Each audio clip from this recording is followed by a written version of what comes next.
లేరు. అదేవిధంగా పాపం పవన్ కళ్యాణ్ని నమ్మించాడు చంద్రబాబు నాయుడు, మన ఇద్దరం కలిసి వెళ్దామని.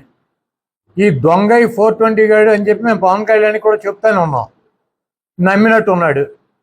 పాపం బీజేపీతో తెగదెంపులు చేసుకుని తెలుగుదేశంతో కలిసిపోతానని చెప్పి పబ్లిక్గానే చెప్పేయటం మొదలెట్టాడు.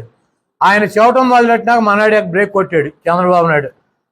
పవన్ కళ్యాణ్ నువ్వే కాదు స్టారు, నాకు పక్క రాష్ట్రాల నుంచి కూడా స్టార్లు సపోర్ట్ ఉందని చెప్పి ఆయన్ని బ్లాక్మెయిల్ చేయటానికి. అంటే ఒక 5-10 సీట్లు అడిగితే తీసుకోమని చెప్పటం.